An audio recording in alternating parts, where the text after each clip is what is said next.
us more about your background growing up. My childhood isn't the best in terms of love, care, attention from father figure type thing. Tell me why, for the life of me, that a man that calls myself my father will take my picture, the picture of his firstborn son, and throw behind the cupboard.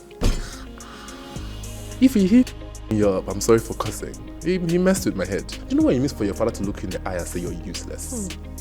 And say that you can never amount to anything? Can you remember the most difficult parts that you were like, now, is this man really my dad?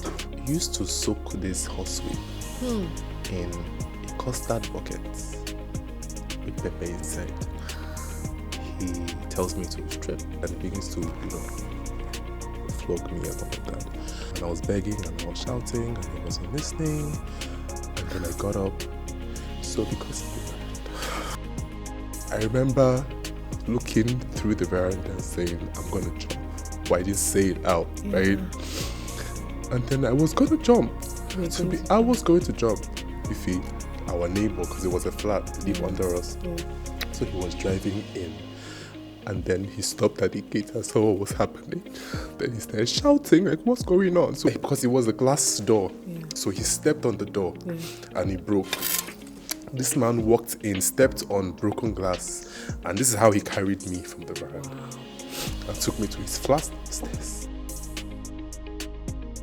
Ladies and gentlemen, boys and girls, all pronouns duly observed. Everybody, please. We have here with us in the house Charles Ugochukwu Born. Charles Born, as everyone knows him, is an all-round entertainer. He's a host. He's a media personality. He's a content creator. He's everything. You look quiet. You look chilled. Those of you that are following him on Instagram, very chilled. But by the time you go through his page, you say, this one now we're a small one. Small nuts do lose somewhere. Before we get into it, Charles, I made what you ordered. You ordered tomato pasta. Yes, I did. He was very specific. Yes. Boneless chicken breast. No spice, as in not too spicy. Yes, please. I like and it. so we made what you ordered. I'm so excited. Please, I cannot wait help to yourself. Dig in. I will. I know you didn't ask for a salad, but I just threw that in. Because you're Ife's kitchen now. And you're a gym somebody. Balanced diet toast. This guy would like to eat Do you know balanced I'm not diet. eating today? For the real? I've come to the right place. So I'm happy. Please. I can pack the remaining home. Please, my brother, it's for you. Because this We food made will what not you waste. ordered. Do you like plantain? I love dodo. Oh, really? Yes, I do. Please, I have some there as well. Yes, please. I will have some. Yeah. Let me serve myself. I'm about to dig in, ladies and gentlemen. Yeah. In the name of the Father, Son, and the Holy Spirit. Amen. Baby, that hit the spot, yo. Let me eat the chicken. Is it There's no pepper Yes. ify. Yes. You say no pepper. And I love this. I'm saying yes. Yes. I mean, this is food therapy. We make food to your specification. We listen to you. We take your order, and we want you to enjoy it. So we make exactly what you've ordered for. This is so, good. Not for television. This is good. Really good. I like it. But it's Ife's kitchen. What was he expecting? I mean. So, Charles, when you're not telling us gossip on Instagram, you're not in the gym, you're not acting, who are you? Who are you behind closed doors? I'm just Charlie, to be honest. Okay. I'm just your guy, right? I like, this might be weird, but I like puzzles. Okay. So I buy those children crossword puzzle books. I have a lot of them. Okay. And I just like Interesting. I like to just cross puzzles and stuff. I'm trying to learn how to read better now. So Okay. I'm, reading stuff now. I'm not but I'm trying to get there. And that's it. I also like watching movies. Okay. I'm obsessed with horror movies and thriller films. So that's my go-to, to be honest. So that's basically all I do when I'm not. Do you cook? I don't know why you strike me as someone who cooks. I can cook, but I don't enjoy it, but I can cook. So what's your best dish to cook? To cook would be beans. Really? Porridge beans, yes. I don't put corn or all that crazy stuff in my beans. Just like good porridge beans. Shred some chicken and put in there as well. Just make it very, yummy. I don't eat it hot. I let it cool and form that proper paste. Almost like, mashed potato type, that type I know what you're of. talking about. I love beans like that. And slap some pap by the side, just saying. Beans and pap. That's my best food. Tell us more about your background Okay. growing up. Okay. So I'm the first child Okay. out of four. I have three siblings, a younger brother and two younger sisters. Grew up nuclear, father, mother. Yeah. But along the line, that ship, sort of wrecked. My mom and my dad are not together anymore. My background, my growing up it had different faces and facets, if that's the right word to use. There was money at some point, there wasn't money at some point, my parents and their issues, and, my relationship, with my parents weren't the same. So with my mom, I had more of a relationship, still do, and with my dad, that's like almost non-existent.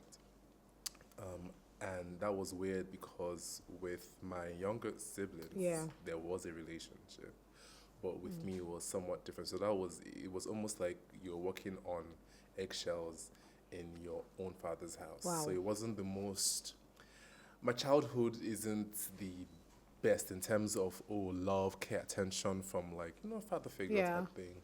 And at some point when my mom left, so it was also more difficult for me because I was now with him and she wasn't there at some point. So you can only imagine what I would have gone through. So it was a lot.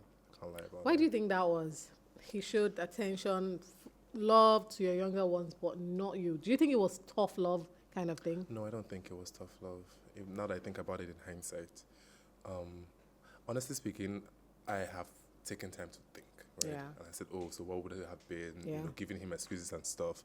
But if it was a situation of, this is all this man knew, because in my head, I would tell myself, his own background or experiences were not any better. Yeah. And we are all products of our experiences, right? Absolutely. And that would have made sense if that character cut across all my siblings. But it was just me. You. The only explanation would be, honestly, his relationship with my mom. And because of our relationship, myself and my mom, whenever they had issues or they quarreled or they fought, he would take it out on me. And because he knew that he would get a reaction from her, if he hit me or did something, he would do that to get a reaction out of her. You know what I mean? I never really saw them do lovey-dovey couple type stuff. They were always just at each other's throats. Wow. And for the times when she wouldn't want to give him face, he would come for me. So get To some get sort her of riled up. reaction. Exactly. So I think that was it. He did, I don't know if he's envy or what for the relationship I had with my mother, but I would think that if a father notices that, my son is not close to me, he would want to work on that and just make it work, right? Yeah. But he didn't do that. Instead, he was giving me the hard side of the stick every damn time. I hated my younger brother for the longest time. And I'm choosing my words correctly, right? I didn't like him because I felt like I don't have what you have. And I also felt like my younger brother was exploiting it. Oh. Yeah, because to get stuff from my dad, I would have to go through him. What's the difference in age between you and your younger brother? So I'm older with 4 years. Right. The littlest things, I feel like eating bread and butter. You'll go through your younger brother. Because I know he's going to do it for him. Yeah. He won't do it for me. My father would allow my younger brother's guests, friends, visit, but he wouldn't let my friends visit. We would go. So we had a tradition where we would shop every Christmas, and he would take all of us to the store and make me watch as he's buying stuff for my younger siblings. So it was a lot. It even got to a point where I questioned my mom when I was in uni. I said, "You need to tell me, like this is not like what is happening." We didn't speak for a while because I needed to know the truth. Yeah. But I mean, it was clear that he's your dad, right? Yeah.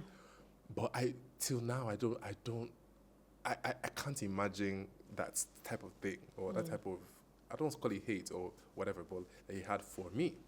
I was just a kid, what did I know? Did you ever call him daddy? What's the issue? I dare not. I couldn't stand in his presence. I couldn't. I would shake and quiver and fear. And, whenever he called me, I was scared because what have I done this time? Whenever himself and my mom start quarreling, I would start spiraling. Wow. Because I knew that he's coming for me, that type of thing. I remember this one time where, so it was one of those days they had a fight, and I think I had gone to the fridge to take something or whatever, and then he came and was screaming at the house like, oh, who opened the fridge? And I said, oh, it was me, right? And he said, how dare you, how dare you, how dare you? He starts to hit me as usual, and then sends me out. It says it starts to rain, and sends me out in the rain to kneel down in the rain, and I was there for hours. And my mom kept begging, this boy's in the rain. Like, I kept saying, I'm sorry, like, whatever, and he really didn't give a hoot. I was there. That's one of many things. I mean, that's not what, the show is about. But, yeah, so whenever people talk about their backgrounds and relationships with their parents and stuff, with their fathers especially, I envy them. Even as an adult, there are things that I would sit here and say, oh, yeah, my big boy, I've gone past it. But sometimes, my mom is there, don't get me wrong. But sometimes there's some conversations you would wish you would have with your dad. You know what I mean? I get you. Because he's a man. And he would not, without emotion, still with love, say some things and make you understand from a man's perspective. Absolutely.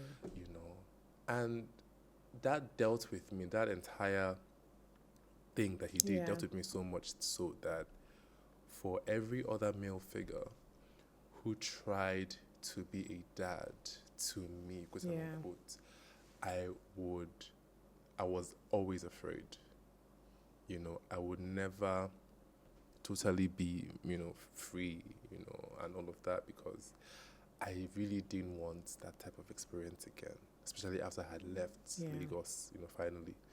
I didn't want that. So I would just, my mom is okay for me. Let's just stay there. So, yeah, it's... So did you try harder than normal to be a good boy, to be good in school, to be good at games, just for your dad's approval? Yes. Yes, I did. My entire secondary school... My entire secondary school, was me trying to make him see me. You know what I mean?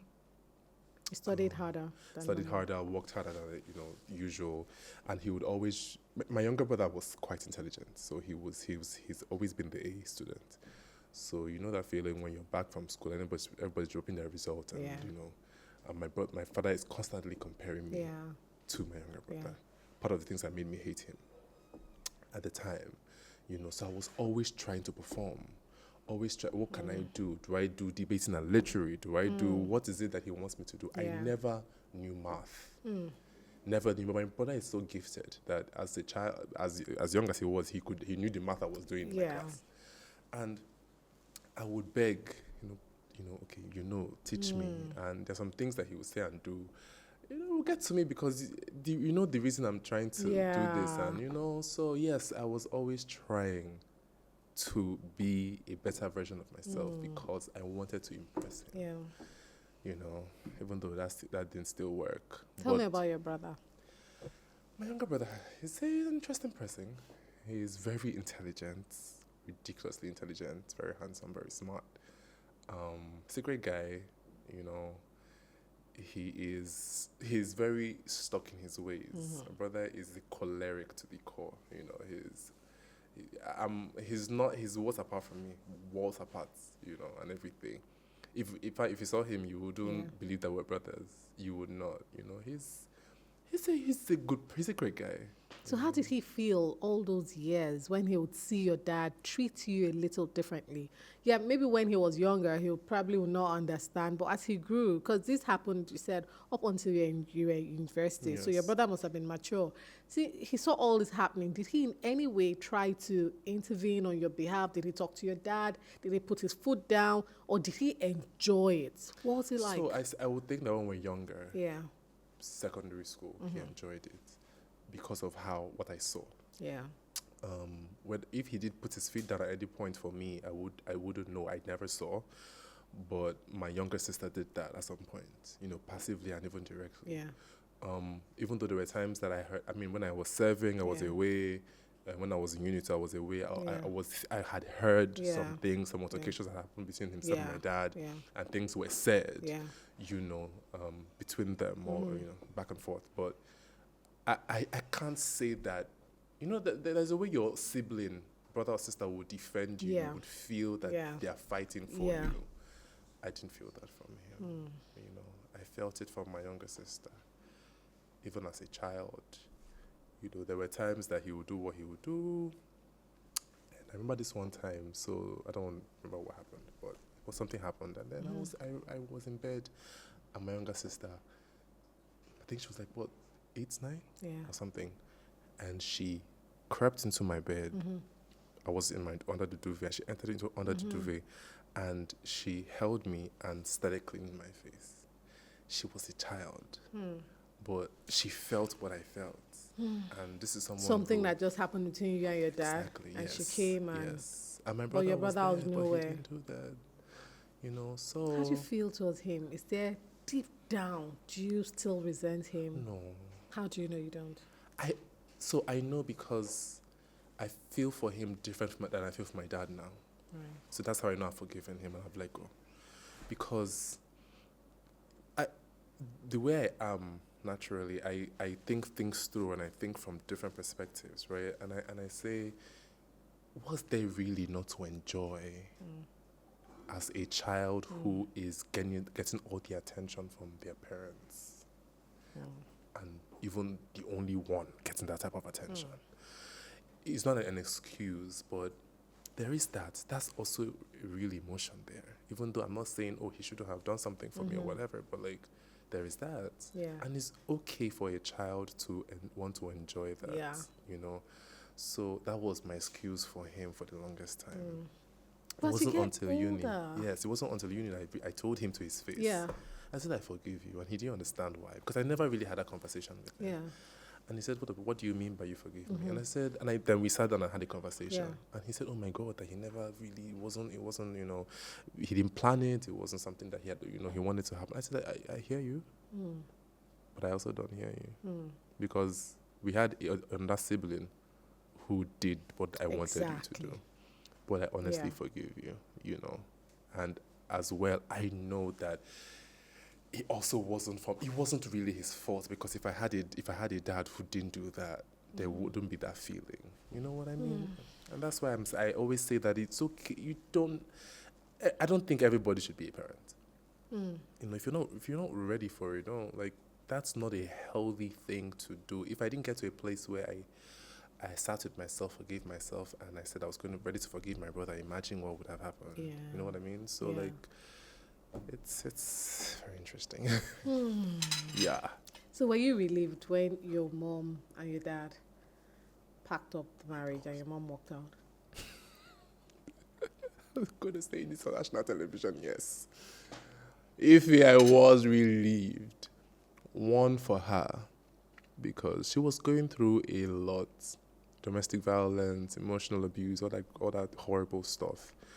And he had isolated her so much from friends, from family. She wasn't working. Whenever they quarreled, he would take everything that he got from her. I'm saying the businesses, the car, everything. So it was bad for her. And then of course I was also at the receiving end. So for her sake, I was happy. For my sake too, to be honest, I was happy, because when that happened, I said, finally, I don't get to ever see this person again. You lived with him. Your mom left and you lived with him. Yes. But then, so at the time she had separated. It wasn't anything. So she would visit once in a while and go. But when, push came to shove and they had to just go, I told my mom, I said, you know that I'm not going to be here. I'm going to go wherever you're going You have to take me. And when she did, I was happy, But the things get better. Remember, it's any time he fights with your mom or has a fight, he'll take it out on you to spite her. So after she left and you were with him, the things get any better? No. So then, can you say it was really your mom then?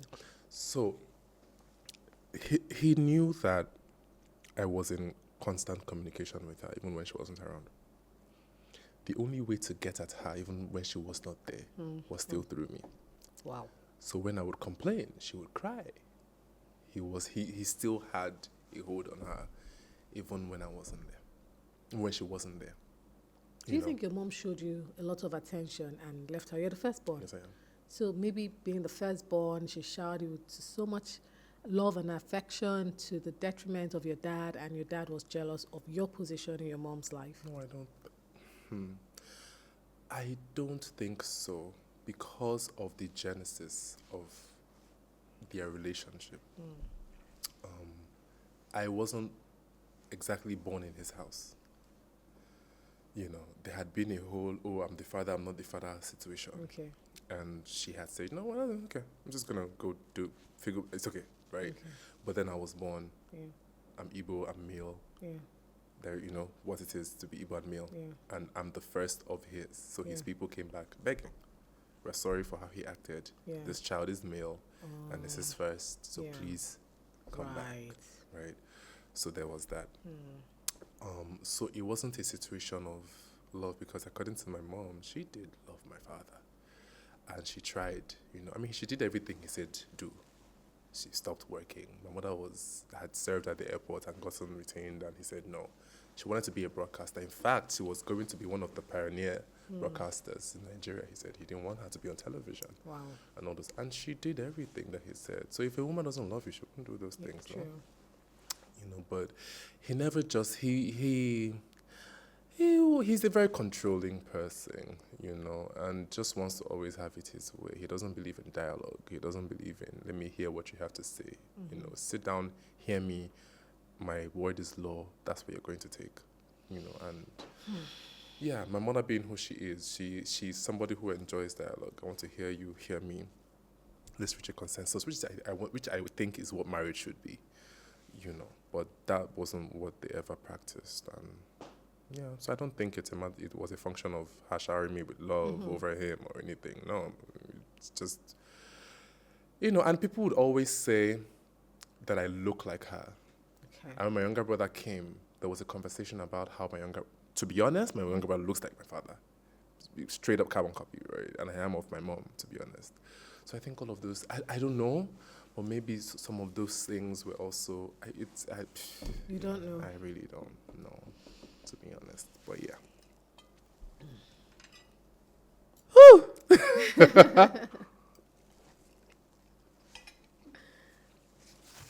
It's so hard not to cry here. Can you remember the most difficult part? Maybe when you're in primary school or secondary school that you were like, nah, is this man really my dad? Right. Just tell me one incident that was. So, okay. 2, actually, Okay. that stand out. So there was a day where I was in the house, and so, you know, I told you he doesn't let my visitors come or visit. So I was in the house, and I was sleeping, and we had a house girl. Yeah. And she rushed to me and said, oh, you know, wake up. I'm like, what's going on? Her name is Victoria. Yeah. What's going on? And she said, I think your classmates are at the door. Okay. And I said, wait, what? How? Because I know that I never give them my house address, right? Yeah. So I was really scared. So I rushed to the door, looked through the peeping hole, and I see them and lost my mind. Now, she gave me the idea. She said, you know what? Go into the bathroom. Yeah. Act like you want to wash your uniform. Then go out, discharge them. I said, great. So I dashed to the bathroom. I didn't know he was even in the parlor all the while. And the way the house was, like, it was a tiny house. So if you would hear movements and people talking. So I dashed to the bathroom, trying to, you know, rush and put my clothes in the bucket. Yeah. And next thing he comes out. The minute this man came out, I knew it was done for. So he walks towards the door, and he's like, oh, who's there? And then, you know, they say, oh, I'm looking for my friend Charles. And he opens the door and he screams and barks at them. Don't you have parents? Get out of here. Go to your house. So they leave. Now, a quick backstory. How they got the address was, you know, as in school, we had school register. Yeah. And all of that. So in the school register, you have your name, your address, and all of that's how they got the address. Because I would always, you know, go to their houses without my father knowing. Yeah. And anyways, that's by the way. So that happens. I knew I was done for. So at that moment, for someone who is like, 14, 15, Yeah. I had zoned out. And when I say I zoned out, I don't. I just told myself, whatever wants to happen should happen. So he came and started shouting, of course, and he said I should come outside. So we're leaving top floor. We had a veranda that had sliding doors. Okay. So he told me to come to the outside the sliding door. Yeah. Locked the sliding door. Yeah. So we were outside. Yeah. Nobody could come in because he had locked me outside. Then he used to soak this horse whip in a custard bucket with pepper inside. Can't forget it. And then he tells me to strip. And then I strip. And then he pours the water on the floor.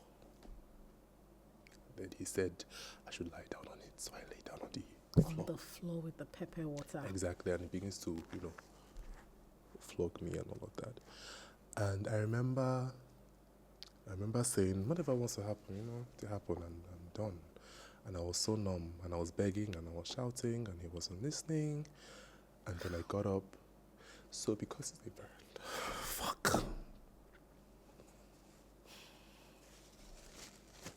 Sorry. It's okay. So because it's a veranda, overlooking, I remember looking through the veranda and saying, I'm going to jump. But I didn't say it out, right? And then I was going to jump. I was going to jump, Ify. And then, as God will have it, this is how I was on the veranda, and then he was still flogging me. So when I got up, he thought I was trying to challenge him. He said, you want to fight me? You want to beat me? And then as I was thinking of that, our neighbor, because it was a flat, they live under us. Yeah. So he was driving in, and then he stopped at the gate and saw what was happening. Then he started shouting, like, what's going on? So he rushed upstairs, right? And came into the house. And then from outside, I can't forget it, he stepped, because it was a glass door. Yeah. So he stepped on the door and he broke. This man walked in, stepped on broken glass, and this is how he carried me from the veranda. Wow. And took me to his flat stairs. And then he laid me in his bathtub, and he said, we need to call your mom. And then we called her, and she said she's sorry, she's going to be on the next flight to Lagos the next day. So I stayed in his house. And then she came the next day with my aunt. And my aunt asked me, what do you want? I said, I'm going to kill him. So my words to her, And she said, what do you? I said, I don't want to go back there. And she said, fine. So my husband and my mom went and packed my stuff and then brought it. And that's how I left. And ever since then I haven't seen him. What? Yep, till now. I don't know what he's doing. I don't know where he is. I don't give a damn. I haven't seen him. Yeah, that's the one that always just brings me to tears whenever I think about it. That was it. That was it. Till now, I've not seen him. I don't know what he's doing. I don't know where he is. Yeah. I'm sorry, guys. But yeah, that was it. How did your siblings feel? Were they apologetic? Were they sad? How? They were brokenhearted, My younger brother wasn't at home at the time, so it was my two younger sisters. Yeah. And I remember my sister shouting and screaming. The house girl was screaming. I mean, I remember their shouts, Even her and my dad don't have the best of relationships still. But I mean, they still talk. Yeah. You know what I mean? They were brokenhearted. It wasn't, nobody wanted that to happen. Or they wanted it to happen that way. Yeah. But it had to happen because I was done. And when I tell you that if anything had made me go back to that house, I'm sure I would have been convicted. I was sure. Because that for me was just, it was a lot. That was a lot. If I was going to jump, I'm not joking, I was going to jump. Because I had come to the end of me at that point. I was just like, you know what, okay. Because also I had complained I had called my mom. I Yeah. had said, see what's happening. And she Yeah. will hang in there. Don't worry, I'm coming. I'm going to leave him, so I will take you. Then, Yeah. I don't really think she understood. After she left, she understood Yeah. how much worse it got because she wasn't there and because he was trying to use me to hurt her, because he knew I was always talking to her. So it was worse, until that happened. And she said, okay, no, we need to, you need to leave. And yeah, I left, pretty much. Yeah. I'm so sorry that happened. It's all right. It's all right. Everybody has their own story, I guess. That mine is. Yeah. I hate to go down that road. Have you ever wondered, where is this guy? What did I do? Can we repair it? Or is there any part in your heart that wants to meet him and repair the relationship and just talk to him? Yeah. I don't know that I want to repair anything because I think that is broken beyond damage. Beyond repair, I beg your pardon. It's broken beyond repair, But what I want to do is sit down with him and have a conversation that would hurt him as well. I'm not saying that from a bad place, but I need him to feel what I felt. And you're angry? Yeah, I am angry. Yes, I'm angry. I'm very angry. I'm hurt. I want him to feel how hurt I was, how hurt he made me feel. I want him to understand what I felt. And this is not about shouting or fighting I want to have a conversation. I told my mom this last year, and I want to. I'm not ready, but when I'm ready, hopefully he's still alive. I'll find him, sit him down, and we will talk. And he will look me eyeball to eyeball the same way we're looking at ourselves now. Yeah. And he would answer some questions, or maybe not, but he needs to know that he hurt me, and I need him to feel it, And my mom was like, "Oh, are you gonna?" I mean, I literally take care of my mom now, right? Yeah. Are you take care of him? I said, I owe him what I owe him. Yeah. The reason why maybe I don't know where he is or whatever is because he also has chosen that. And honestly, I like my peace, right? Yeah. But if a situation arises where I need to provide, I owe him that. Yeah. And I will. Really? Oh, yes, I will. I'm not going to say because of that, I'm not going to maybe give him money Yeah. or I will do what is... It's so funny that someone asked and said, if he dies today, Yeah. would you cry? I said, no, I'm not going to cry. And that's the truth. There's no relationship. There's no relationship. What's there to cry about? Yeah. And she said, would you bury him? I said, oh, yes, I would bury him. And I'll bury him well. I will do what I'm supposed to do. Right? But it doesn't change the fact that there is no love. Right? Someone said, oh, if you're about to get married, would you want him at your wedding? I said, no. Weddings are for loved ones and friends and family. I don't love him. He doesn't love me. What's he doing there? I'm not for pomp and pageantry. I'm not doing that. He's going to know that I'm getting married. If I have kids and he's still here, those are his grandkids, right? If he wants to see them or whatever, they can. Yeah. But there is no relationship. And then she said, you know how parents get old and sometimes they have to move into your house and stuff. I said, no, he's not going to move into my house. He has 4 children. Thank God. They can, My mother, yes. But him, no. What's it coming Your to siblings, they're from your mom too? Yes. So all of you, same mom, same dad? Same mom, same dad. Wow. So yeah. Thank God we're 4. Thank God it's only me, so, So after you moved out, Yeah. did he keep paying your school fees? No. He stopped paying my school fees even when I was in the house. Yes. And he'll pay for the others? Yes, he would. He would. He had stopped catering me for this is from secondary school. Like I'm talking JS2, even before junior work. University was, let's not even go there. He doesn't know how I did it. He doesn't. In fact, so much so that when I was done with school, I didn't want to tell him, that I was done with uni. Yeah. Because why? My mom insisted, please. I know why I'm saying this. Let him know. And I sent him a text. Oh, Daddy, I'm done with uni. Did he reply? I'm about to say, I will tell you his reply. And I'm about to go for service. Yeah. His response to me, not to me, but to people who told me, were that it's impossible that I would go for service right after uni. I said, wait, what? And because in that text I told him, my plans for uni, told him that I've already applied and that most likely I was gonna get, my whatever. And if he wanted to support, I don't know why I did that, but if he wanted to support, because it was also rough for my mom at that time, right? Yeah. If he wanted to support and whatever, he could reach me because this was my number, blah blah blah blah, all of that. And then when the call up letter came, I sent it to him. And he was telling people that I'm trying to scam him, that there is no way that I would be going for service right after university. I said, what do you mean by that? But I mean, God willing, I did go for service, And yeah, I did what I did. So yeah, he wasn't catering for me. No, I stopped a long time ago. Do you want an apology from him? I do, I deserve it.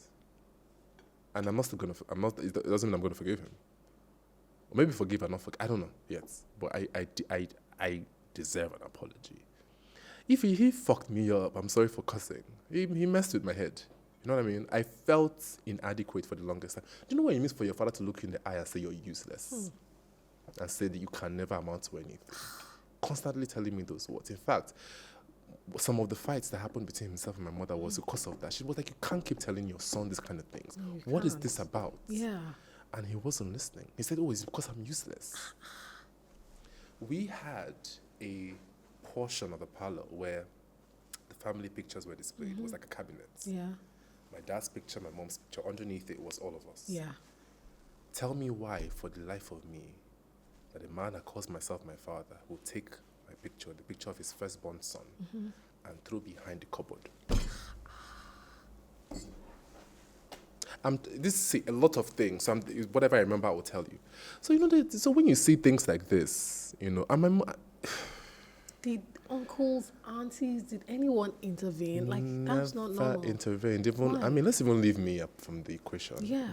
Him and his wife, when they were beating her every 2 market days, were they intervening? They were not intervening. Because he was the breadwinner of the whole. He has a lot of siblings. Yeah. And he was catering for, at some point our house was like a village. Yeah. Catering for everybody. You dare not speak, ill of him, then you cut yourself off, right? So everybody was trying to be careful, even though everybody knew what he was doing was wrong. When my younger sister was born, my immediate younger sister, my grandma, that's my mother's mother, was not in the country. And my father's mother is late. Yeah. So, there was nobody to do Omugo. But there was this lady who is almost like a stepmom, said, I can come and do Omugo. And she is close to my mom. And my mom was really excited. Oh, yes, please come. Yeah. And then that caused some fight, but she came. And then, when you hear of something, it's different from when you experience it. This woman experienced firsthand what it meant living with my father for only 6 months. She was supposed to be around for a while. She said she can't stay. Wow. And she's not his wife. So my mom said, so now you can see. So it's not that you can understand. And she said she will never come back to stay in that house. And she really never did. That's the lady, So... Is there any part of how your dad treated you? Is there any part of you that you've suppressed, or you won't allow yourself be that person, or because of the way he's treated you, you won't be that way to people? Or is there some part of you that you're fighting something? I am.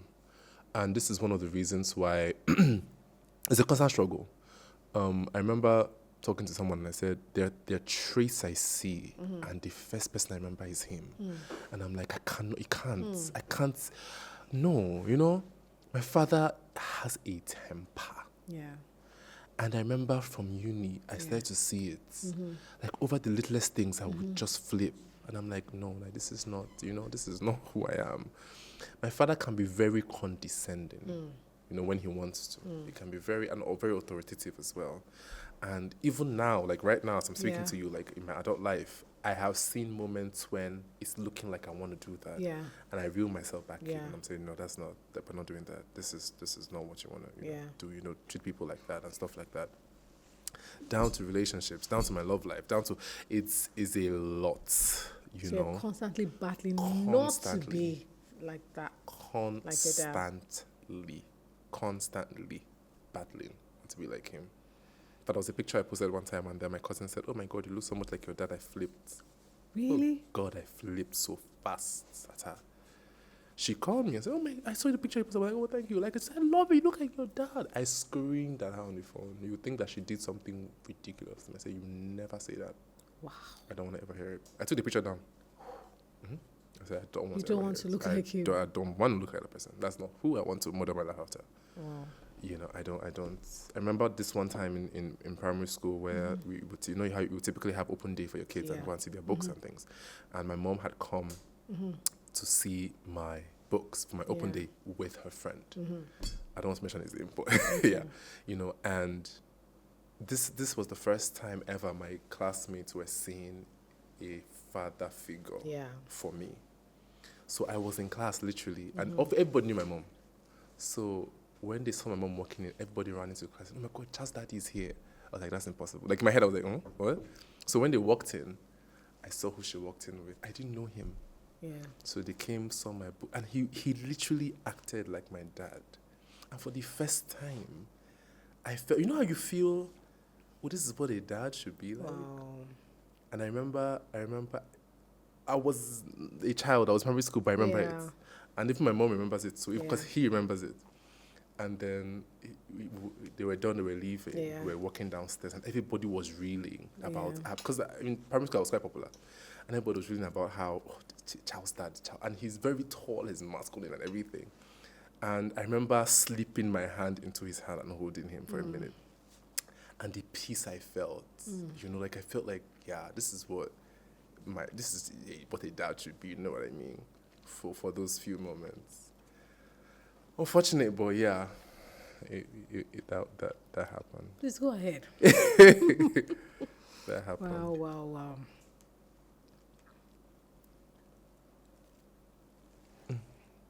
Let me allow you.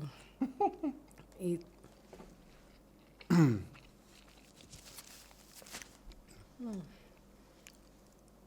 So pasta, you said, is your comfort meal. It's why? Did your mom used to make pasta a lot? Yeah, she used to do that. Yeah. That reminds you of her. Yeah, actually, it does. I feel like she makes the best pasta in the world, by the way. Okay. Best stir-fry pasta. It's You fine. know? You know, but yeah, that was one of the, so then it was either rice or, for me, beans, Yeah, right? yeah. Beans, and then, you know, pasta. But my younger ones didn't like beans. So it will mean having to cook something separately Yeah. for me. So half the time it will either be pasta. I didn't like rice. I've never Yeah. liked rice. So pasta or eba. So this reminds you of your mom.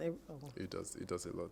Because I knew there had to be a story behind it, because you just said Yeah. tomato pasta, Yes. no cream, no this, no that. No drama, just pasta. Wow.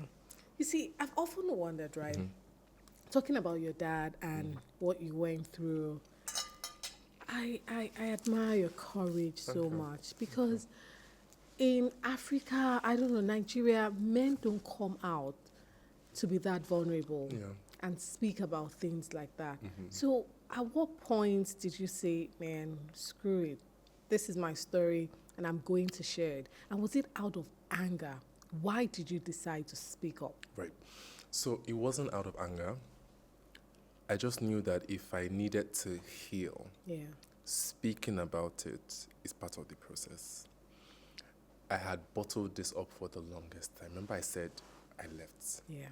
you know, and there's never really been an outlet. I mean, it's in my adult life. I started doing Yeah. therapy and all that great stuff, Yeah. you know.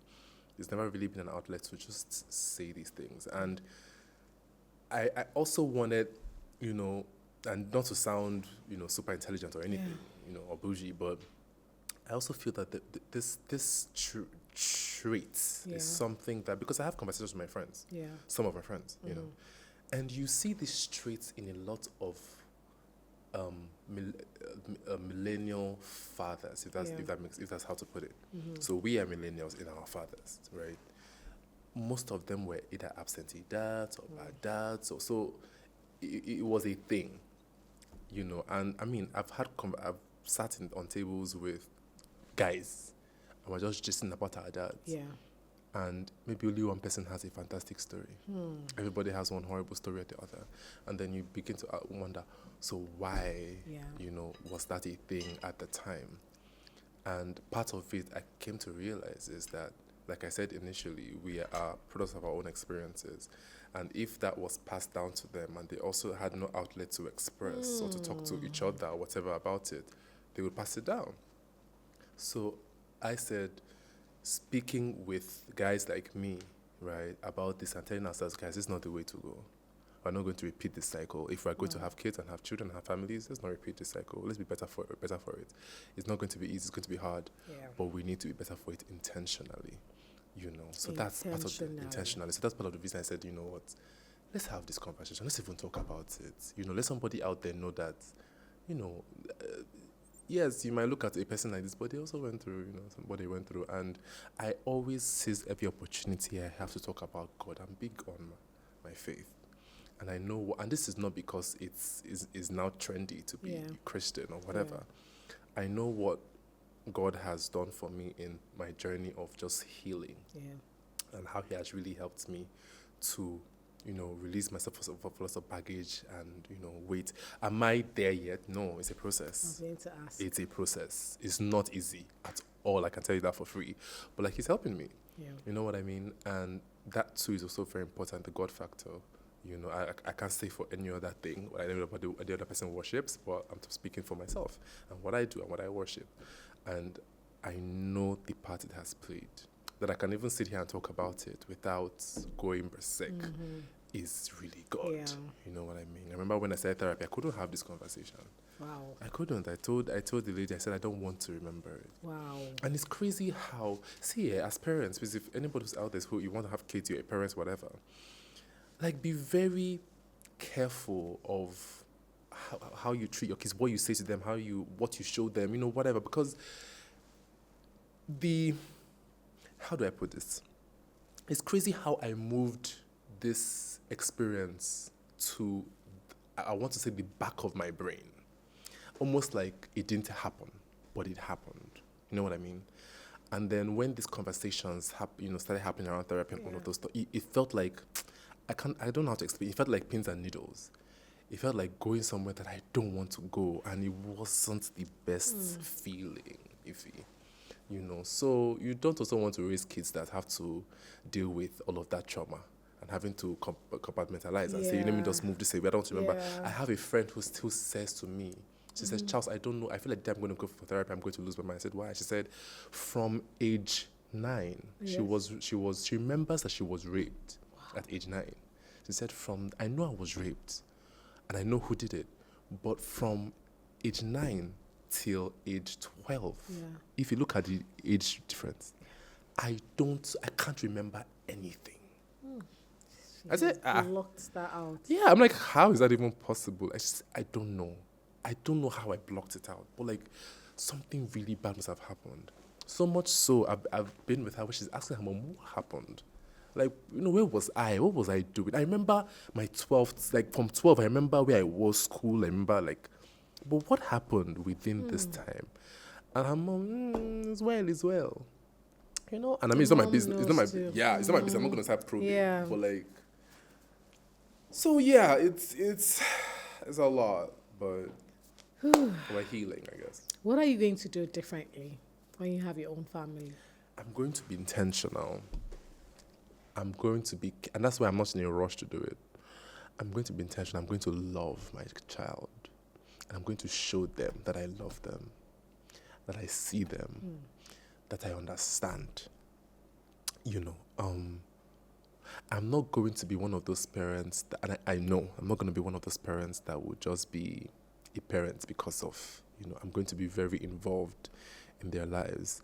I have this family that, I have watched how they raised, when I was, younger, I saw how they raised their kids. And that's what I want to model, to the point where your child is not afraid to tell you stuff. Because there is that. You might think you're a great parent, but is your child talking to you? Yeah. Something's happening in school. Are they telling you something in school? I was bullied, but nobody knew I was bullied. I had to deal with that as well. Yeah. So I want my child to be able to like, I want to be their first point of call when they need help. They know that daddy is going to be there. And that's how I feel about my mom. I know. And this is if she's here till I'm 50, I know. If he is not a joke, I'm an adult. Yeah. I can wake up tomorrow and say I'm traveling. But if I'm going to travel, I call my mom. I say, Mom, I'm going to Abuja tomorrow. I don't need to do that, right? But like, it's what she has done. Like, she has made me see that I'm here, right? And you are forever my baby. You know what I mean? So that's very important, that I'm able to show my kids that, especially as a father. For mothers, I don't want to say it's almost natural, because we also have mothers who, Were but absent as yeah, well. but that's almost also like something you would expect, but not from a dad. I know how I have reacted when I've seen my age mates or my friends and the relationship they have with their fathers. Yeah. And I'm just like, wow, you can actually call your dad about gisting like that. I mean, that's me and my mom, but like, father? You know what I mean? So Are you worried you might overcompensate? I think I will overcompensate, but I'm okay with overcompensating as far as I'm doing the right thing, to be honest. I'm okay with that. Okay. I'm honestly okay with that. So do you think your mom is closer to you than the rest of the other kids? No. Funny thing. I even think that they love how much they are more obsessed with her than I am, to be honest. Like, even thinking about it now, I'm just like, you guys are doing too much. Like, when it's her birthday, I said, oh, let's. I'm like, relax. You are doing too much. Like, I do know she has a soft spot for me. I know, I see it, right? But she doesn't make any of my siblings feel like they are not also seen and loved. And, even when they, oh my God, my last How born. do you know? Have you had a conversation? Oh, I have. My last born is a lot. She is a lot.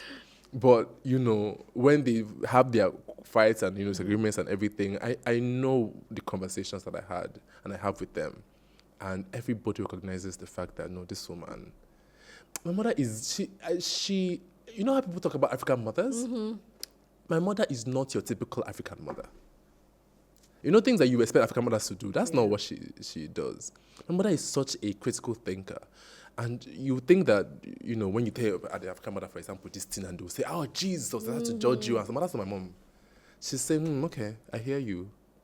Do you want to tell me why maybe you did that, or why you have decided to do? Like, she's not the type at all. So I'm blessed. Listen, she'll actually hear you. My mother hears us, and that's one thing I really appreciate, with her. I'm blessed when it comes to my mom. Can't even lie. Do you ever feel like talking about your father is a forbidden topic when you're with your siblings? Do they feel like they're trying not to talk about him? Yes. And how do you cope? How do you have that conversation? I know that they're trying not to talk about him whenever they're around me, whenever we call ourselves or whatever. And do you feel uncomfortable? No, I don't. Because I don't want to talk about him. You know what I mean? I'm okay. Yeah. Even when we have to have the conversation, sometimes it's always very quick and brief, and everybody knows that. Okay, when this conversation, around the coming body will go, around body will go. Just keep it short, keep it simple, straight to the point. Let's move on. They know, so nobody is there talking about it because I'm gonna get pissed. So nobody does that. So they just say what it is, and if you can do it, whatever, we move on. You know what I mean? He talks to them. Yeah. In fact, my younger sister told me one time that she was pissed at him. He had said, "Oh, that I've not called him in years." And she says, "Your dad said that to her." And then she said, "Oh, have you called your son in years? That's your child. Like, I can send you his number. In fact, I'm going to send." So she sent him, my number, and she said, "You can call your child." You know what I mean? And I think that was before my younger sister, my last born, graduated.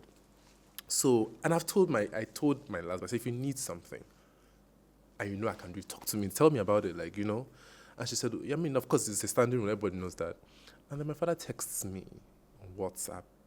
And it's not a message of, oh, I've not heard from you or anything. It's just to tell me, so you are alive, and your younger sister says she needs this, and you cannot do it, you had better do it, and sends me like a whole long list of what I'm supposed to do. I'm looking at this thing, and I smiled, and I said, I'm not going to respond. So I forwarded the message to my mother, and I said, listen, I'm not. And then I blocked him. Wow. And I told my younger sister, what's going on? And she said, oh no, that she just told him, she's not even graduating yet at the time. That she was just telling him what's going to happen. Like, I mean, you're my dad. I'm going to tell you. Yeah. I need this, that, right? And she was just informing him. And I was like, I told her, I said, do you need me to do anything? He said, yeah, if you want to. But like, I was informing my father. Yeah. And I said, yeah, I respect that, right? But if you want me to do something, let me know. She said, okay, that's cool. Something just occurred to me. Yeah. Do you think your dad is the typical Igbo man? I mean, between you and your dad now, it's a pride kind of thing. Who is going to reach out to who first? I think that's what it is. But mine is not pride. I'm just very hurt. And I'm not ready. Remember I said I want to have that conversation with him when I'm ready. I don't when are you want going to get ready? Ify, I don't want to I was talking to you and I broke down. I don't want to talk and break down. Do you think that will ever happen? I think it will. I want to get to the point where I'm strong enough to look at this man in his eye. When will you be strong enough? I don't know. I can't sit here and tell you when I know I'm going to be strong enough, but I want to remove emotion and sentiment and look him in the eye and say how I feel. That might be difficult. And it will be difficult, but it has to happen. And tell him how he made me feel. Cry in front of him if you need to. I don't want him to see that part of me anymore.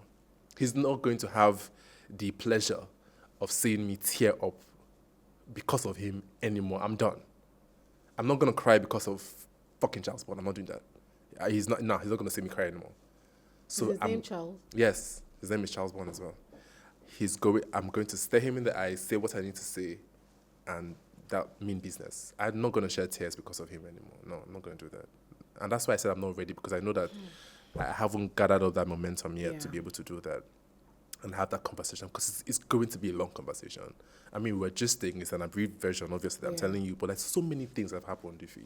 So many pockets of things that have happened, that need to be addressed, that we need to talk about. So, yeah. Please eat. It's a lot. I am so, I don't even want to say it. You've obviously gone through a lot. Yeah. And I am so inspired, or I feel very proud of you, Charles, that you've decided to turn pain to purpose. You're speaking out. There are a lot of people who, in fact, you've given people permission, guys especially, to speak up, to be vulnerable. It's okay. Yep. It's really okay. It's okay. It's okay. We should break out of that, masculine normative of, don't talk, don't speak, swallow it up, suck it up, you're a man, and then we'll die in silence.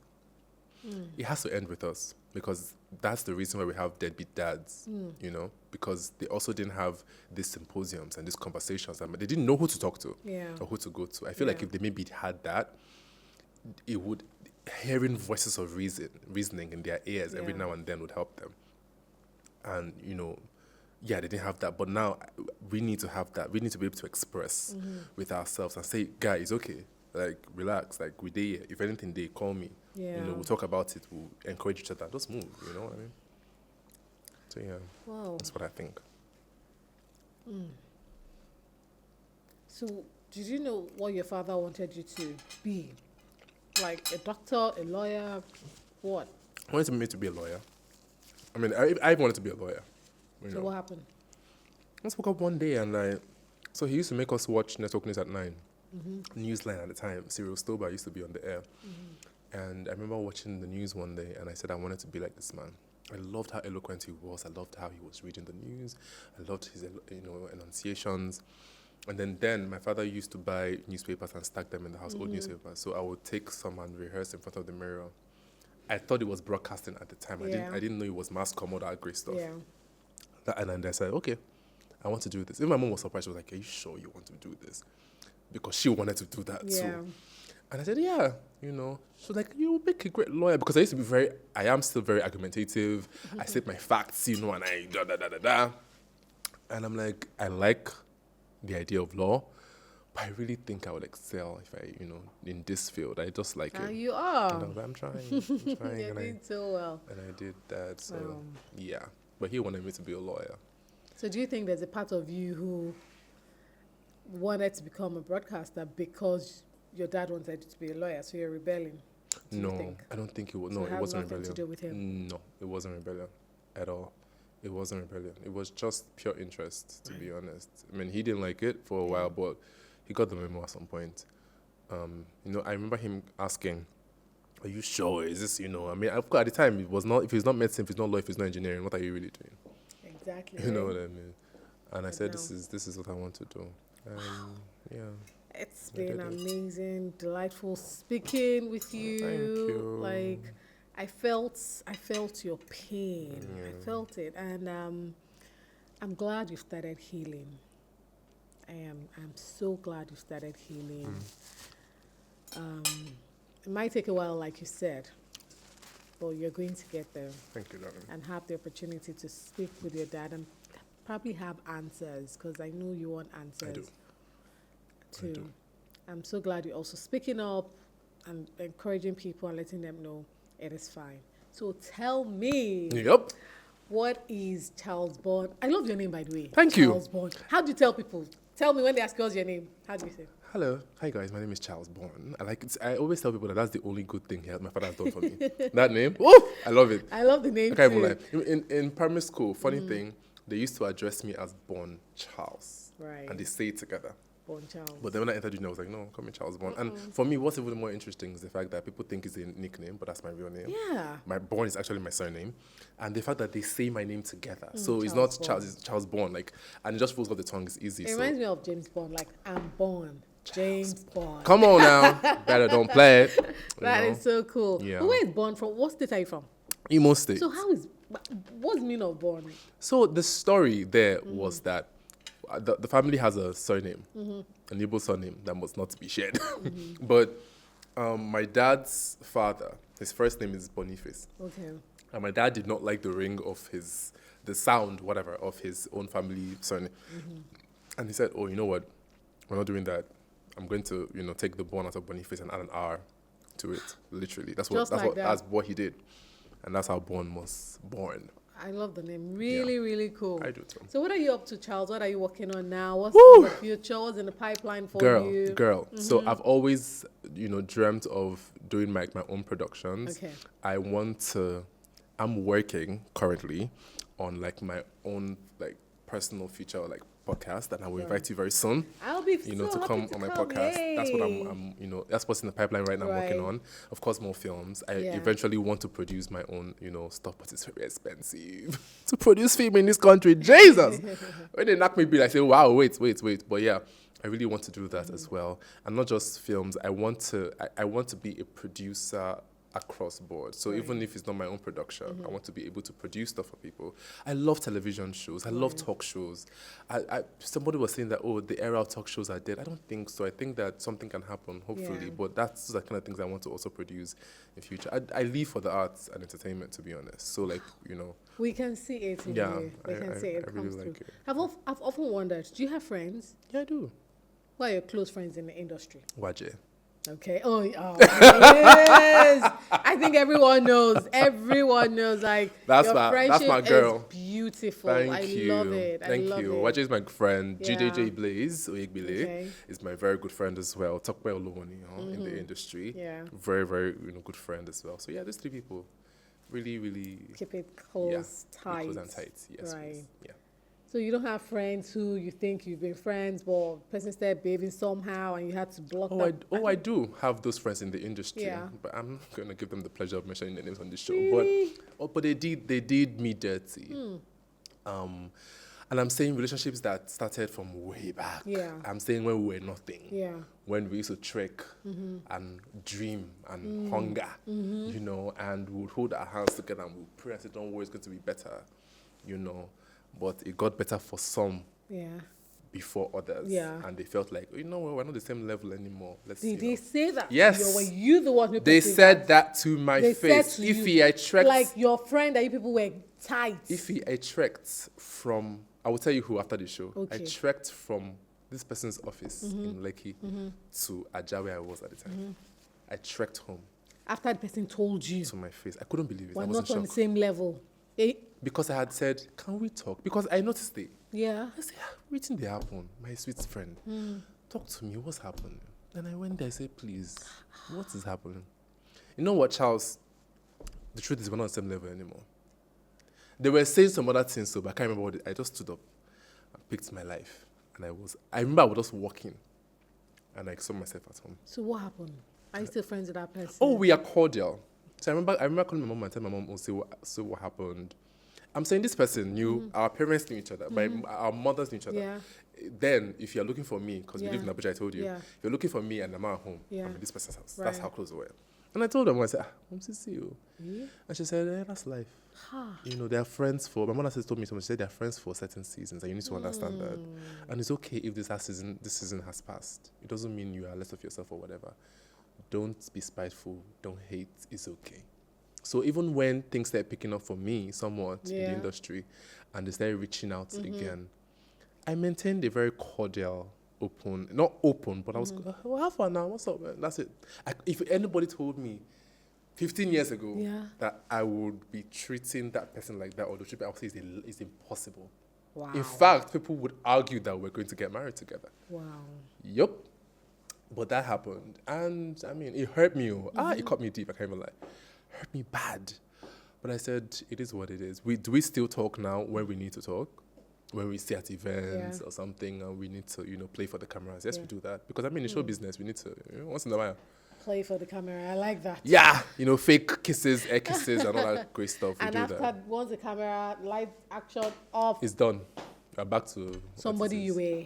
Like that with, Oh, boy. It's not easy. It's not.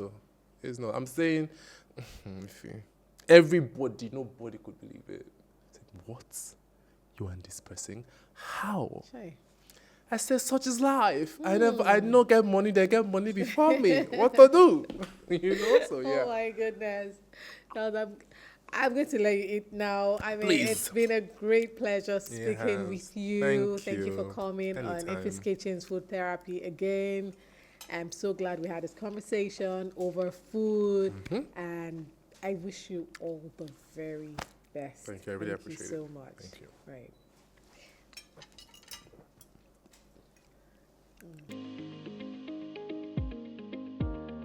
I have sickle cell.